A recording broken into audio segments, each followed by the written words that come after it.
Three. Thank you so much, Bob. You know how much I love you, man. Like, I watch all the law of attraction stuff, and you're just a incredible human being. And this is my chance to give back, not only to you when you did the interview with me. You know, I am so happy, and thankful that I get to, change the life.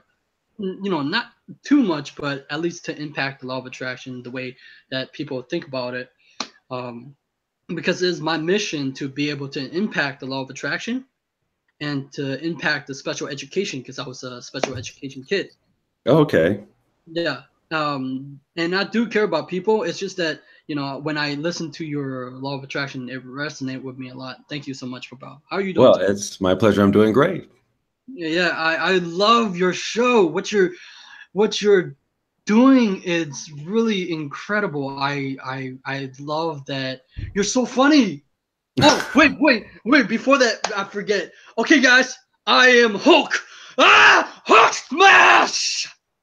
That's just Well, I have no idea where that came from, but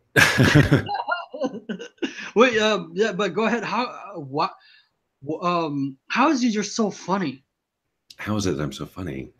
That's an odd question. Well, first of all, thank you. I don't know how I'm so funny.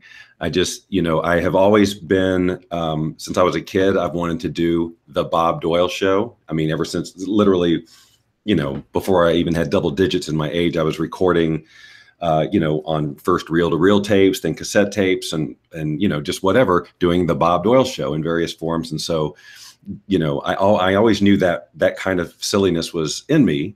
And now the technology is such that, anybody can do it if they just want to learn how to use all the stuff, which I do. Luckily, I'm just geeky enough. So, I think just, I don't know how to answer the humor question. It just, we all have our senses of humor. And obviously I'm informed by lots of, comedians and other people out there that I really like their style or whatever. But, I don't think that I'm emulating anyone or anything like that. I just think that there's certain styles that I like. And obviously, if you've watched the show,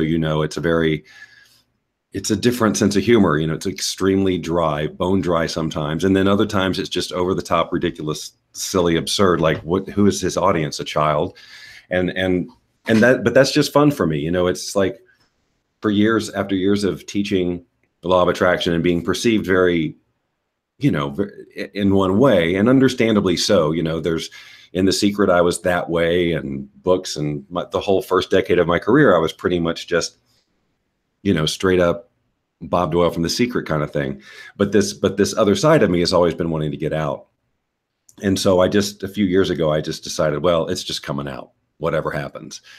So I wasn't worried about professional risk or anything like that. It was just like, I'm just going to do this. And the people who are into it will follow me. And the people who don't want anything to do with that, they'll go find another law of attraction person or whatever. It doesn't, for me, it became about, I really want to love, if I'm going to do this law of attraction stuff. I mean, it's been 15 years or so. And that's the longest I've done anything professionally, right? Sort of, I guess voiceover counts, but still it's like, if I'm going to continue to do this, I want it to be a lot of fun. And it was kind of losing some of its fun, just kind of being wedged into that, how I felt like people saw me. So the Bob Doyle Show is just a way for me to, whatever, without worrying about what people think. I mean, I want them to like it, but I'm not attached to it. Hmm. Yeah, what you said is so powerful. Um, I'm like the same as you, right? When I do, like let's say book reviews and stuff like that, I don't want it to do always law of attraction. It's because I remember one of your video you said it was suffocating you, right?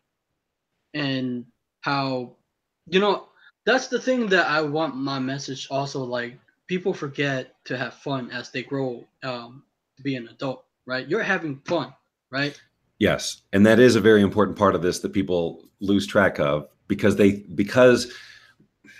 when they learn about the law of attraction, and if they're treating it like a personal development tool, now it's like the I'm working on myself mode, and I'm really serious about getting results and all of that. And so they get really focused on doing the techniques right or learning whatever they got to learn, and it gets kind of intense and very serious. And the idea is that it should be fun. Ostensibly, what the whole reason we're doing this is so that we enjoy our lives. And that should be an everyday thing starting right now, not one day. So the process of getting where you want to go should be fun. So whatever you're doing, if you're taking, if you're working on yourself, find a way to make it fun. And the way that you'll do that is to be very clear on who you want to be.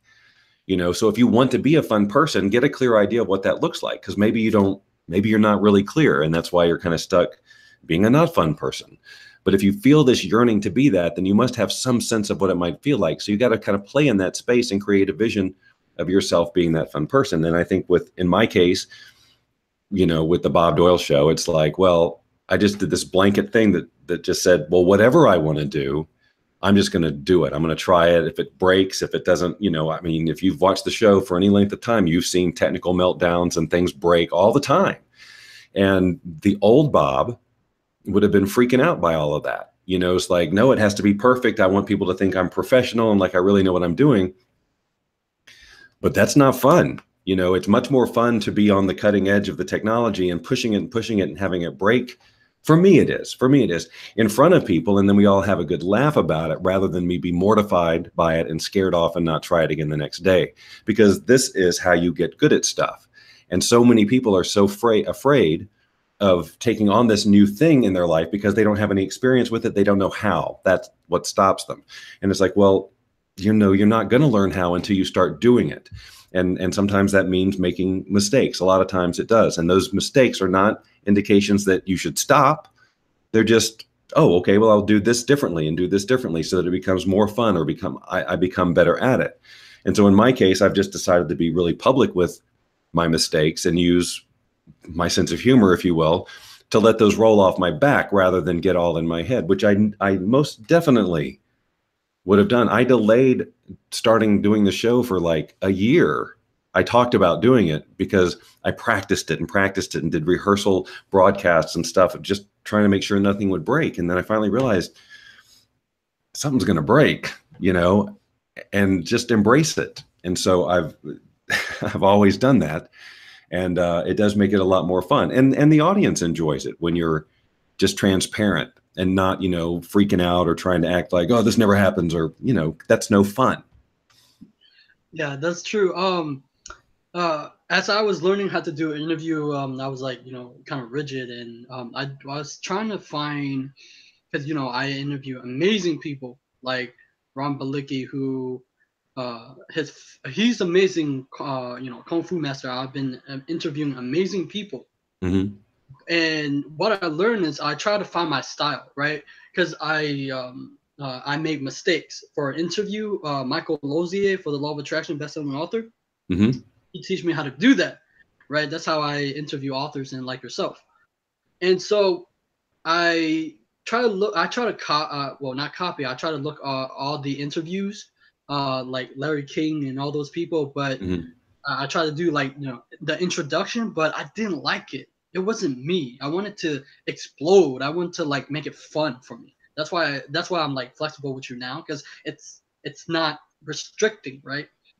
And right, yeah, interviews should be, well, in my case, and this is how I've always, because I think I got comfortable with this stuff through interviews too. My very first project online really that was big was something called Body Changers. It was around fitness, but it was a lot of audio interviews, and I hadn't really done interviews before. But if you just let your natural curiosity drive the interview rather than a list of questions and an agenda, I've always felt it's more fluid and more, genuine, and people get more value out of it. So I'm a big fan of I don't send questions to people ahead of time and for interviews. It's like, well, look, do you want to interview me? Then, if I'm promoting something like a book or whatever, that's kind of a different deal, because people are going to interview you and they're not going to read the book. So I ask the questions. But if a person comes to me and says, I want to interview you, then they should be able to write their own introduction and their own bio of me. And it's like, why do you want to interview me? And it's not, and I don't do that to be, a prima donna or whatever. I really want, if I'm going to be interviewed by somebody, then I want them to have a natural curiosity. I want them to know enough about me that I understand why they want to talk, because otherwise it's just going to be this dry interview that's probably not going to land with people. But if the person interviewing me has a true enthusiasm for either me or what they perceive of me or the message, then they'll introduce like, this is Bob Doyle and I first saw The Secret so-and-so and this is how he impacted me and it's great to talk to him or whatever, rather than something that I would write. I know that kind of got off your topic of finding, but it's still finding your style. And then even when you find your style, then you cultivate that. Like at the beginning, if I go back to watch the beginning of the Bob Doyle Show, it's a version of what I do now, but I'm much more comfortable now. Like you can see that my energy is much more relaxed. That changes every now and then. Something will happen and I'll get all tense again. But generally, but it's the same style, but it's just sort of refined. So it comes across on good days a little more smooth, a little more whatever, or at least it does for me. So it's more comfortable. So I never get nervous anymore or any of that. I mean, sometimes if I know I'm going to do something that's technically challenging and that stuff could break, or it's going to take a lot of button pushing and gymnastics, I'll get some anxiety around it because I want the show to go, I want like the little stunt I'm going to do. I want it to be successful so that everybody gets the entertainment out of it. So I'll have a little bit of nerves around that, but just in terms of like going live and just that basic stuff, there's no nerves anymore because I'm just being me. Yeah, I love it. Thank you for so much for like showing up, just being who you are. It's really authentic and I really love it. Like, I think that and of course you can see like all the audience is resonating with you more, right?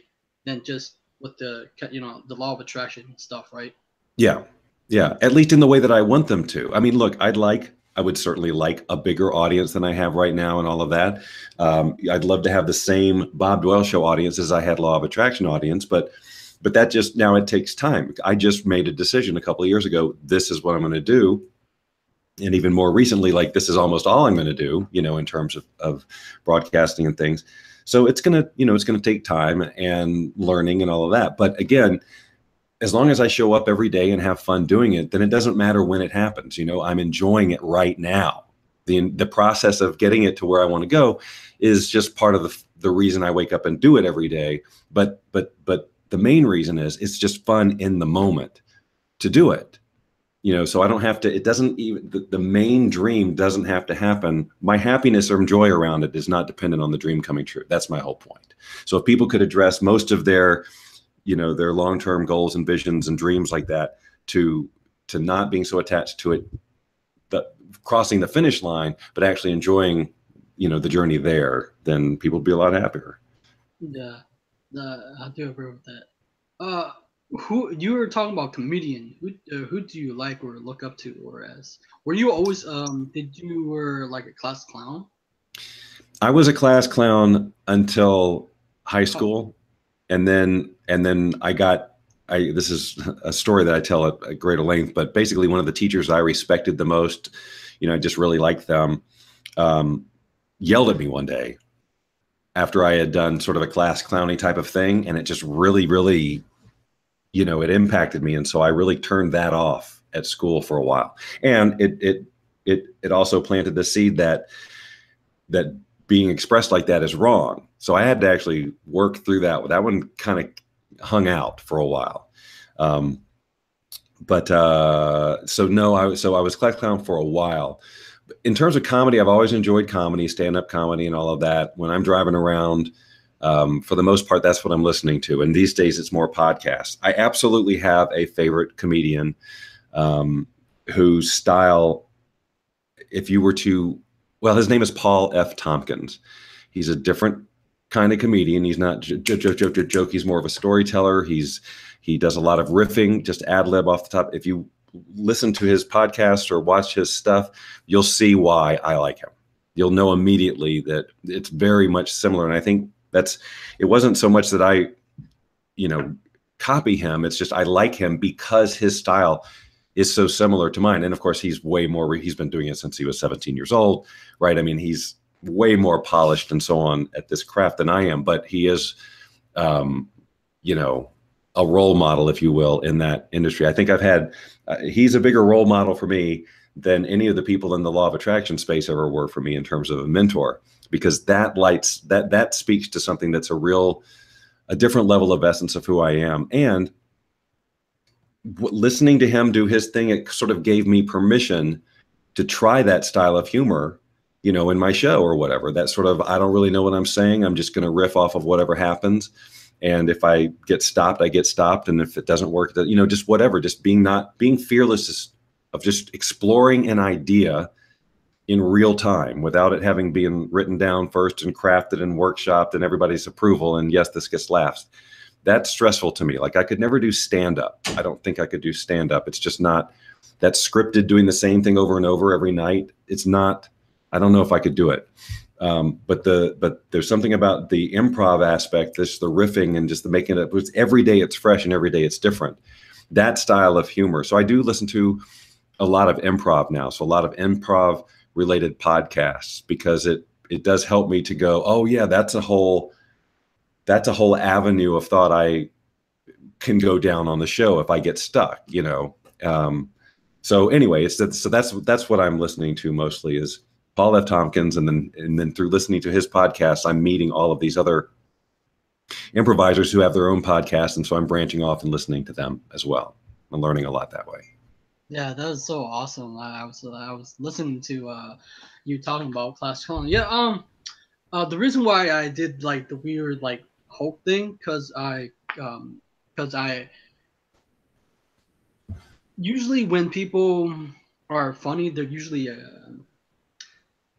for me, because I resonate with your story with class clown, because I was a class clown when I was in middle. I found that I can make people laugh when I was in middle school, Mm-hmm. probably 8th grade, and it was like hilarious. And I started making people laugh, try to scream in the hallway in high school and stuff like that, because I didn't, because once you label a kid as special education, your thoughts process is like, Sure, you're stupid, right?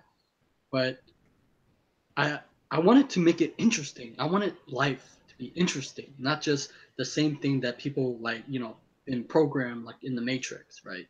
mm-hmm. And yeah, and I want to talk about imagination, Okay, and curiosity and creativity, because I've seen a lot of people who are into the law of attraction.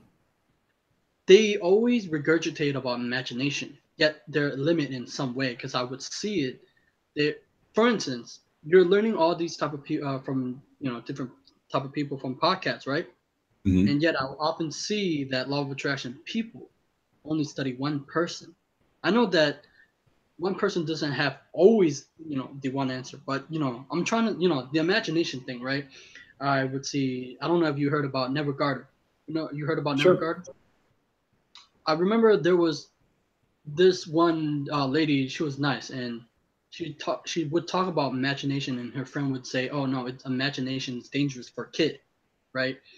And we fit in the reality of life.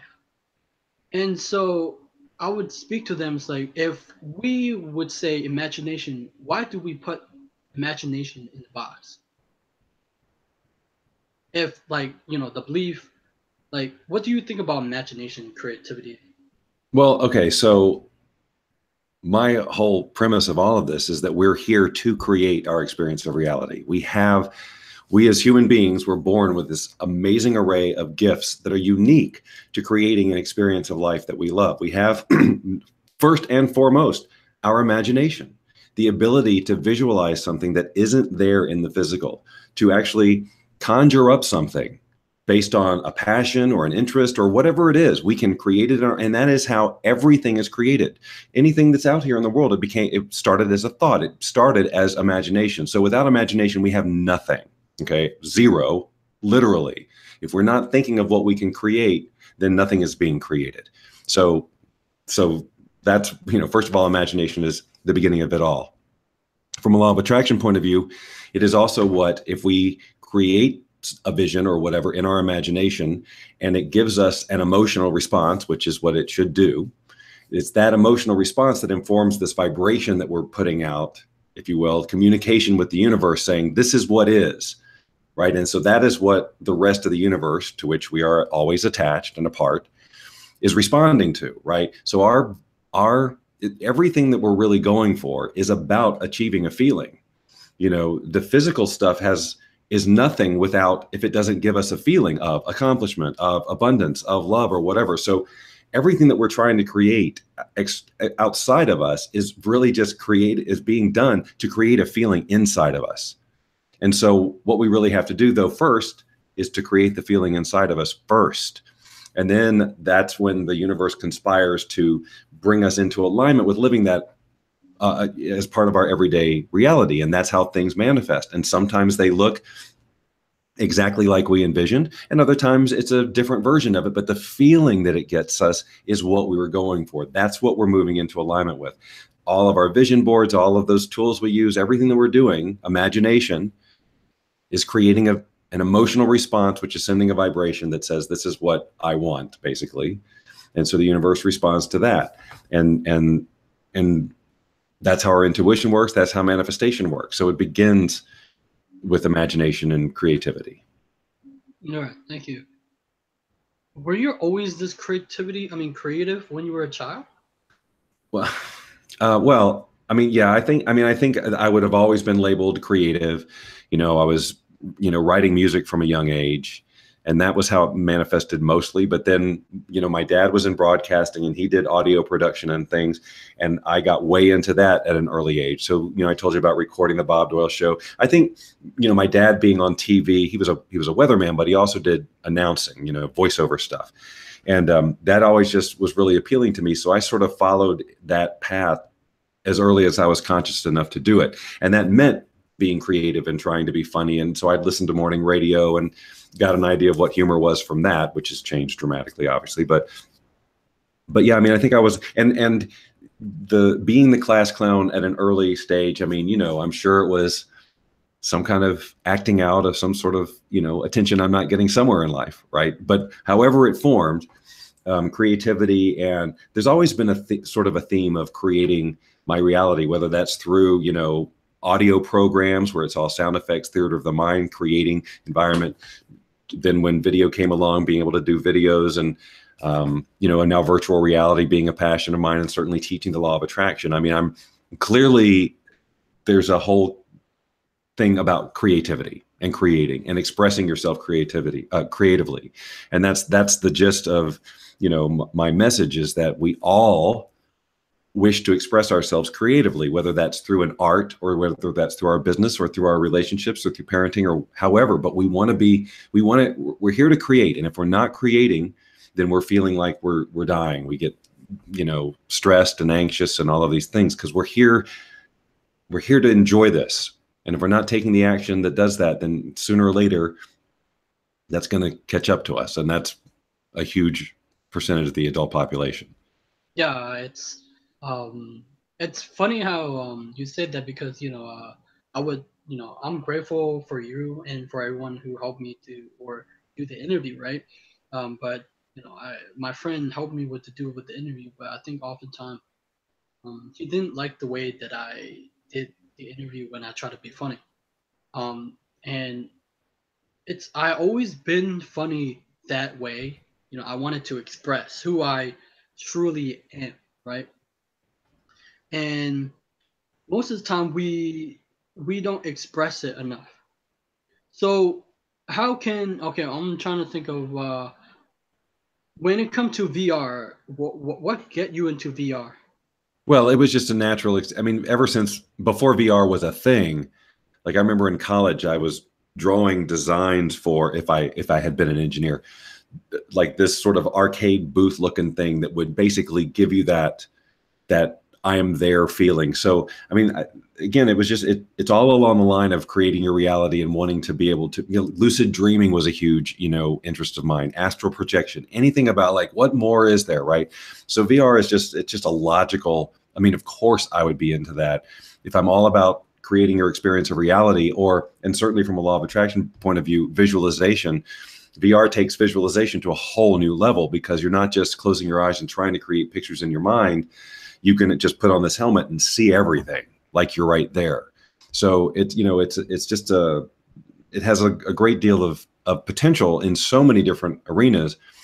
But I've always thought in the law of attraction space, it's got a lot of potential too. It's a little early still because it's still too expensive for most people to afford. Oh, okay, I get it. Okay, I get it now. Okay, yeah, that makes sense. Yeah, okay, I get it. Um, I would like to talk about persistent, right? I had this one lady talk about how I don't know whether I manifest or not, but most of the interview I get are from the action I take, the asking of the interview, right? And I Mhm. get rejected many times. It's not fun. I get rejected from famous people.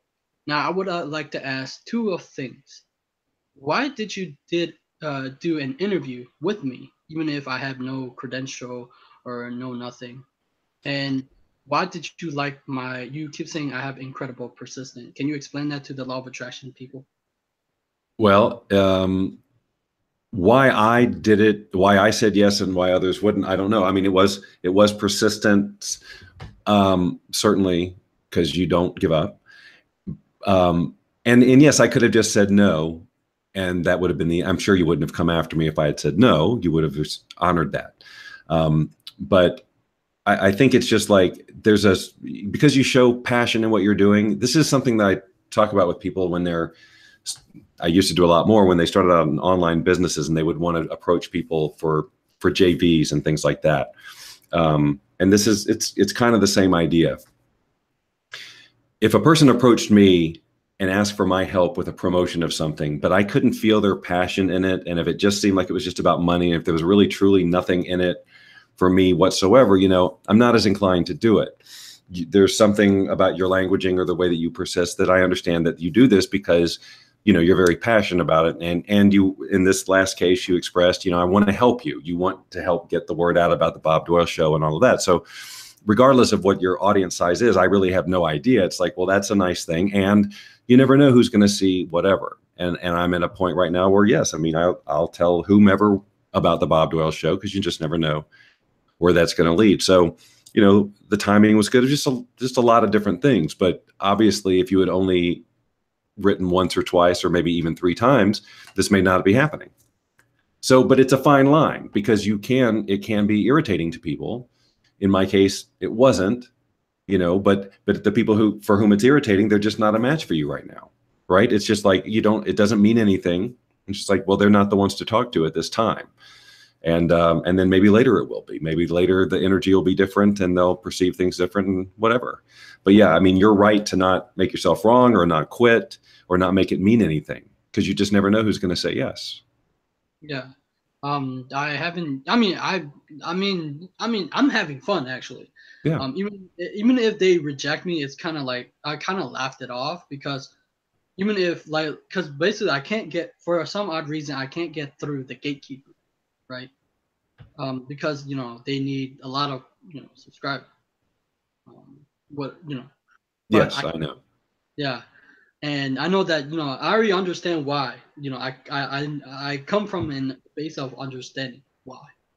But I'm grateful for that. That's why I wanted to promote your show because like for me it mean a lot to me because from a guy, from me I have no connection, right?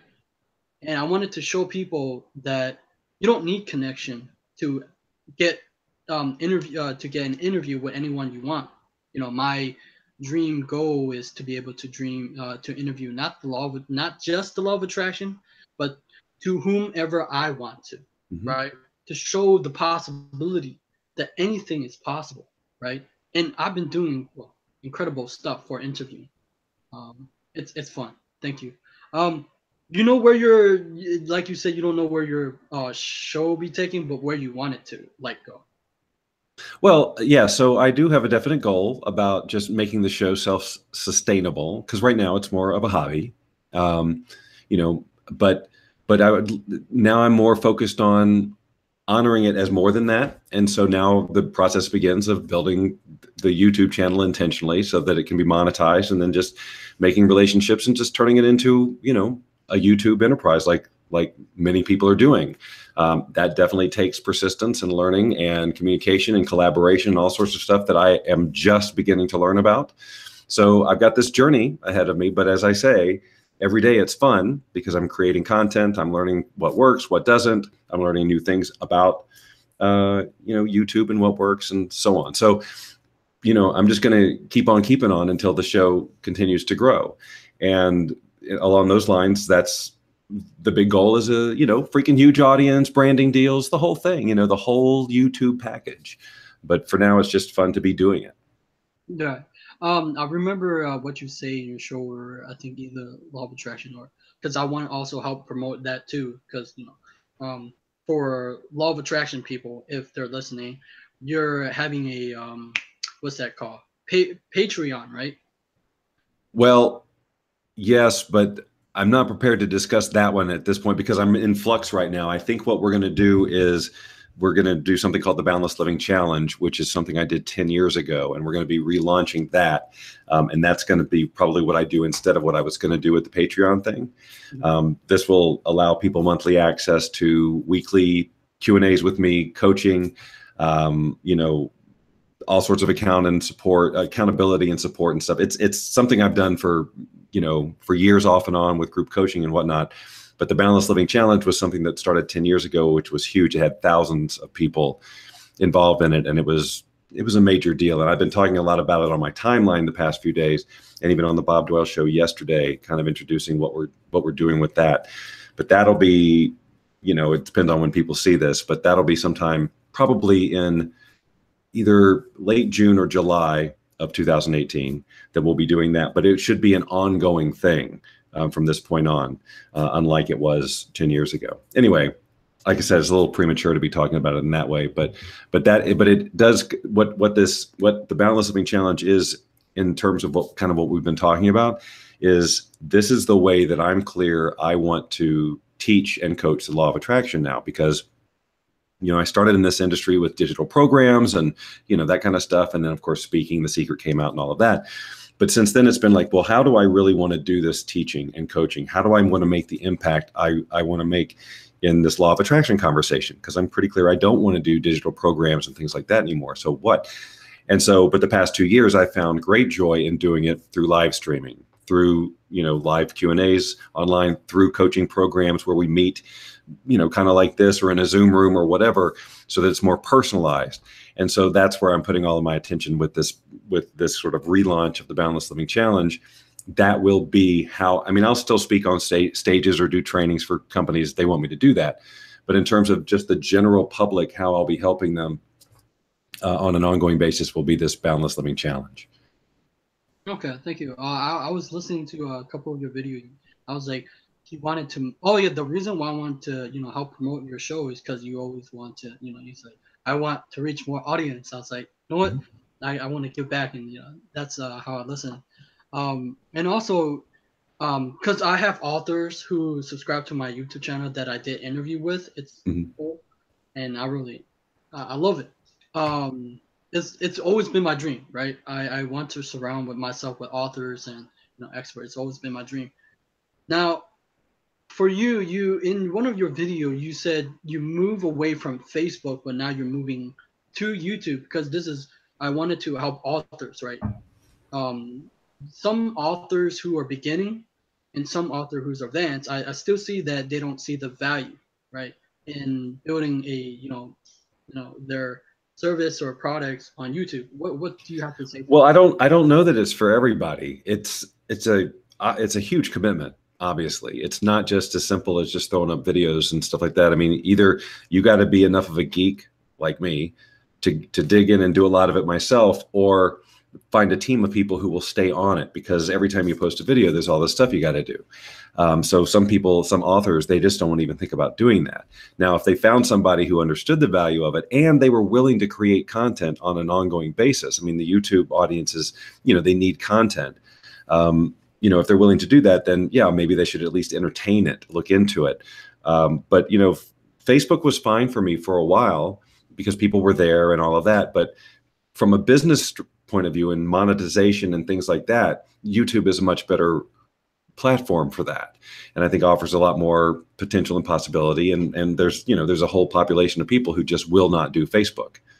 Now, having said that, that Boundless Living Challenge thing that I'm doing is going to be in Facebook. It's going to be only in Facebook because that it will be held in a private Facebook group. Really? So kind of going backwards a little bit there, but. Okay, yeah, because I often told, you know, authors and experts, because my attention isn't on Facebook. I don't like the way that Facebook is more for like connection with friends and family, right? I don't like it for because people waste a lot of time on it. You know, they would scroll and talk. Oh yeah, there's a lot of distractions, and it's hard to find the content that's on a news feed. On YouTube, you're going to see a video, and it's right there, right? Yeah, So it's not as easy to be distracted or not be able to find the content and all. Yeah, there's just a lot of advantages to YouTube.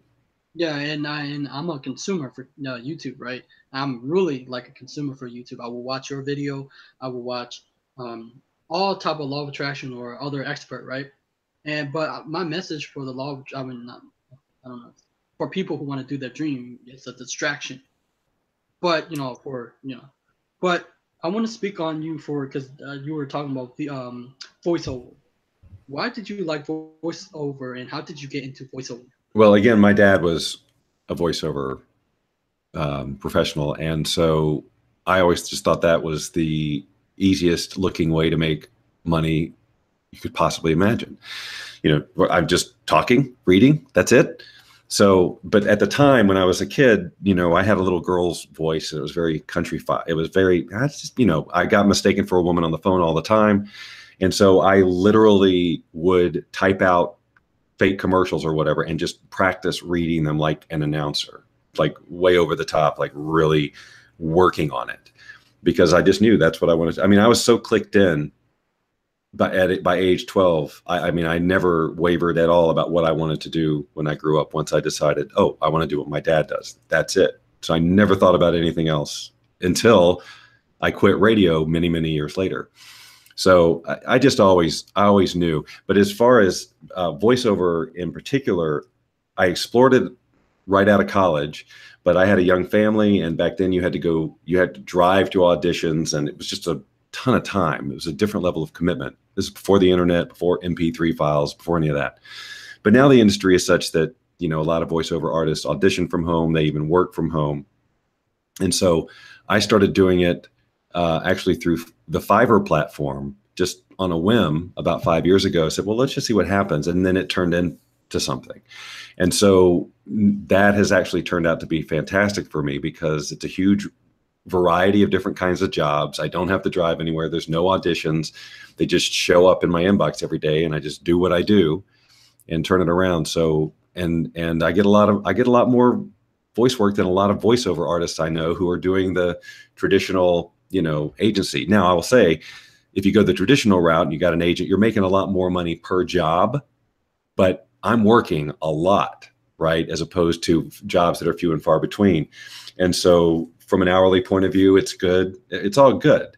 So I got into it and have sustained that through Fiverr, since it's just this really super easy platform that allows me to, to just easily do this work that it's, in general, it's a lot of fun. I can tell. Why? I'm getting the sense that you are more like, because I would say I would see you on like what was it? You were starting to do what was it, Periscope, and you're doing what your ukulele. Mm-hmm. How do you like? Because you're so creative, and so oftentimes we don't see that we are creative, but you're expressing. Like, how did like I'm trying, because what I'm trying to see is how did it like come together? Well, I'm not sure I understand your question 100%, but let me kind of answer this way. So for a long time, I've kind of been, I don't want to say struggle with, but definitely it's like, yes, I do all these different things. How can I do them all? How can I blend them? But it's like, the question is, how do I do all of this or whatever? But a lot of it is coming into place just now. And for example, like when I got clear on the Bob Doyle Show, what is that? It is about building it into a YouTube presence. Now, everything else about the Bob Doyle Show, I can stop thinking about, like, how do I get the Facebook reach and all that? Forget all that. I'm now focused on this. I know where that's going to go. That alone is a path. But I've got two other things at least that I really want to spend time on. One of them is the law of attraction. So it's like, again, what am I doing in this space? Okay, boundless living challenge. Boom. I know exactly what that looks like. I know what the time commitment looks like. I know it's going to be valuable. Like, okay, good. Now I don't have to think about any other thing related to the law of attraction profession. Now, the ukulele, another huge passion. I've spent more time on that uke the past 2 years than I did all the years up to it. I mean, I'm really, really committed to getting better and better at it and performing and getting out there and doing stuff with it. So that vision isn't as gelled as the other two, but I do know the action I'm taking. And that is that I'm creating relationships with musicians here in Las Vegas. We're playing together, which I've never done before, playing in front of people, playing out again. And, I think my ultimate goal around that right now is to create an ensemble, a little band, right? A ukulele, a guitar player, an upright bass player, maybe somebody with an accordion, whoops, that was not intentional. Sorry, that was not meant to be fun, but I didn't have a way to turn it off. I hit my sound effects board here. Sorry. But yeah, so that's coming together. So as long as I know that I'm taking the action that is in alignment with those goals, then I don't have to worry about that I should be doing something else. Like, it's all taken care of. Because I've got to, and they are separate, the law of attraction thing. But I mean, there's always going to be blend. Like the ukulele will always make it into the Bob Doyle Show somehow. Law of attraction concepts will sneak into the Bob Doyle Show every now and then. And when I'm doing my law of attraction stuff, I'm still silly sometimes. I'm still bringing elements of, the Bob Doyle Show and maybe even the ukulele, right? So it all does blend because they are all aspects of who I am. But finding the focus in each one of those paths has been very helpful. Thank you. Because as I was listening, I am also a creative. I struggle sometimes to find my outlet for them. Right. I used to draw. I want to be able to, because that's why I interview one expert for artists. And my other one is for expressing, the martial arts, kung fu. Right. Mm-hmm. And also my other passion is to be able to, love attraction and stuff like that. It's almost like the same as you. How can I bring that out more? Because I think that, because I recognize it's also a fear that I have, right? Whether it's from someone saying that you can't, make money out of this or something like that. How can I, just do it? Because I'm not, clicking it like as you are. Well, definitely, you take the money conversation out of it. So, that shouldn't have any impact on whether or not you take an action in something you love. I think maybe just a version of what I did, which was to have a specific goal in each area, something that you're going for that's specific in the martial arts, whether it's a level or whatever it is that have something that you're going for so that all of your attention and your action can be focused on it. You'll feel like you're making progress. Same in the law of attraction stuff. Like, what is your goal really? Is it clear? Is it defined? Like, how will you know that it's time to make another goal or whatever? So I think that, again, it just gives you because scattered attention, lack of focus, it's draining, it dissipates the vision, and it makes everything slow. And I know this from years of experience and being in that very place. And so I know that, having these focused items, but it's not attachment, right? Again, like I said, the Bob Doyle Show, I have a vision around big audiences and branding things, but I just really want to keep having fun doing it. And be in a space where I am afforded the opportunity to do it and make it bigger and get it more creative and all of that other stuff. Same with the law of attraction. Same with all of it. Okay, thank you so much. Where can we find you in your? So two different ways, drastically different ways. So the law of attraction space, I live at boundlessliving.com, and there's access to all sorts of free information. There's links to private coaching. The Boundless Living Challenge stuff isn't up there yet, but it will be soon. And then there's the Bob Doyle Show, and you can just go to bobdoyleshow.com, and then that will link you to, I guess, where it lives on YouTube, or YouTube. bobdoyleshow.com/YouTube will take you to the Bob Doyle Show channel, which I would love everyone to go and subscribe immediately. Sorry, go ahead. And tell everybody else they know to do the exact same thing. Right. Thank you. Yeah, you start to do that, subscribe thing. I was like, oh wow. Before we go, I would want to say, did I manifest you or I didn't manifest you? Sometimes I just don't know. Well, we're in alignment with talking to each other. You had a goal, and somehow we're in alignment. So you have a goal, you had your goal or your vision of interviewing me and sharing whatever, and I had obviously some vision of getting some of this information out. So it's kind of everybody's co-creating. So it's, you know, yes, obviously, if you're having this experience, it's part of it. It is in response to energy you put out there. And so in that way, you can say you manifested this, as I can say the same exact thing. We're both manifesting our own experiences of it. And even though we're sharing this time in this moment and we're perceiving what we're seeing, we're both literally having completely different experiences of it because of all the layers of interpretation and meaning we're making to every aspect of it that we can see and that we can't see. We're in a general agreement that we're talking about the Bob Doyle Show and law of attraction and your goals and my goals. We're in that general agreement, but there's so many different layers of meaning that's going on that's making the experience unique for me and you and the listener, the viewer. And so everyone involved in this moment of consuming this is manifesting it. That's so powerful. Thank you so much for being on this show. You're so awesome. It's my pleasure. Thanks. Subscribe to my channel, and I'll see you next time.